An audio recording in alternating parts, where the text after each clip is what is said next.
এই হচ্ছে হাজী মোহাম্মদ মহসিন ইমামপাড়া। যশোর জেলা শহরের সদরে এই ইমামপাড়া অবস্থিত। এটা হলো হাজী মোহাম্মদ মহসিন ইমামপাড়া জামে মসজিদ, মানে শিয়া সম্প্রদায়দের মসজিদ এটা। এ চলুন হচ্ছে দেখাই এবং আলোচনা করি। রাস্তার পাশে যে হাজী মোহাম্মদ মহসিন ইমামপাড়া সম্পর্কে নোটিশ বোর্ড, বাংলাদেশ প্রত্নতাত্ত্বিক তালিকাভুক্ত স্থাপনা এবং প্রত্নতাত্ত্বিক যে নোটিশ বোর্ডটি রয়েছে সেটা। মূল নোটিশ বোর্ডটার ভিতরে আপনার যে সাদা ভবনটি দূর দেখা যাচ্ছে, আমরা চলুন সেখানে যাই।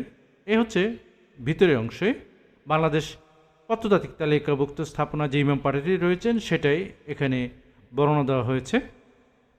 এটা হচ্ছে সেই ইমামপাড়া সম্পর্কে বর্ণনা। আর এটা হচ্ছে বাংলাদেশ প্রত্নতাত্ত্বিক তালিকাভুক্ত যে নোটিশ বোর্ডটি টাঙানো থাকে সেটা হচ্ছে এই নোটিশ বোর্ডটি। যশোর জেলার সদরে মুরালিতে এই ইমামপাড়াটি তৈরি করেন হাজী মুন্নুজান খানম, যিনি সম্পর্কে হাজী মোহাম্মদ মহসিনের বৈপত্তিক বোন ছিলেন। এটা হচ্ছে যে মসজিদটি রয়েছে, মসজিদটির পাশেই বাংলাদেশ প্রত্নতাত্ত্বিক তালিকাভুক্ত স্থাপনা বা প্রত্নতাত্ত্বিক তালিকাভুক্ত লোকজন এখানে থাকে। তাদের যে সম্পর্ক বর্ণনা রয়েছে এই ইমামপাড়া সম্পর্কে, এখানে একটা নোটিশ ভিতরে রয়েছে এবং ওটা একটা জাদুঘর টাইপের আর কি। এই হচ্ছে জাদুঘরটা। এটা সম্পর্কে, ইমামপাড়া সম্পর্কে এখানে এই জাদুঘরের মধ্যে বর্ণনা করা হয়েছে, আপনারা দেখছেন।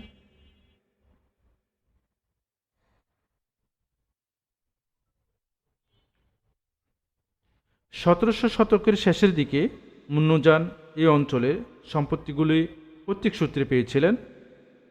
পরবর্তীতে নবাব সিরাজউদ্দৌলা পরাজিত হলে মুন্নুজান ও তার স্বামী সৈয়দ এই অঞ্চলের জমিদারি প্রতিষ্ঠা করেন, কিন্তু 1764 সালে মুন্নুজানের স্বামী মৃত্যুবরণ করেন। তার মৃত্যুর পরে পুরো সম্পত্তির মালিকানা হন মুন্নুজান। এ হচ্ছে মূল মসজিদটি। মসজিদটি শিয়া সম্প্রদায় ছাড়া অন্য কেউ প্রবেশ করতে পারে না, প্রবেশ করা নিষেধ। এ হচ্ছে মসজিদটির অংশে, এটা সম্মুখ অংশ, সামনের অংশটুকু এটা। এই চারকোনা বিশিষ্ট অর্থাৎ চতুর্ভুজ আকৃতি এই মসজিদটি।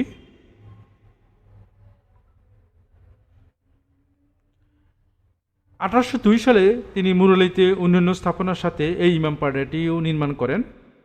1803 সালে মুন্নুজানের মৃত্যুর পূর্বেই এই ইমামপাড়া সহ সব সম্পত্তি হাজী মোহাম্মদ মহসিনকে দিয়ে দেন।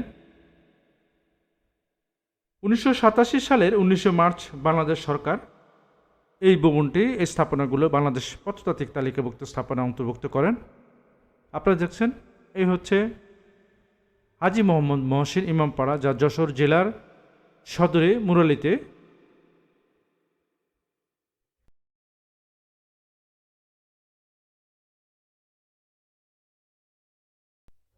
এই ইমামপাড়াটি একটা বৈশিষ্ট্য হচ্ছে, আমি যেটা দেখলাম এখানে এসে, মেহরাব ছাড়া মসজিদ। চারপাশে কোনো মেহরাব নেই। আপনাদের দেখেছেন, পরবর্তী অংশ আমি আপনাদেরকে আবার দেখাচ্ছি, আপনারা দেখেন।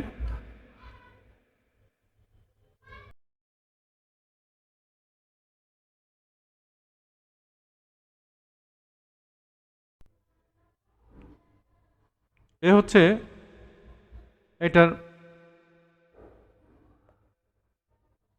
পূর্ব পাশের অংশে দেখছেন এই মসজিদটা চারকোনা বিশিষ্ট। এটা কোনো মেহরাব নেই এই মসজিদটার, আপনারা দেখছেন কোনো মেহরাব ছাড়া মসজিদ। এটা হচ্ছে মসজিদটার উত্তর পাশের অংশ, আর পশ্চিম পাশের অংশটা আপনাদেরকে দেখেছি। ভালো থাকবেন।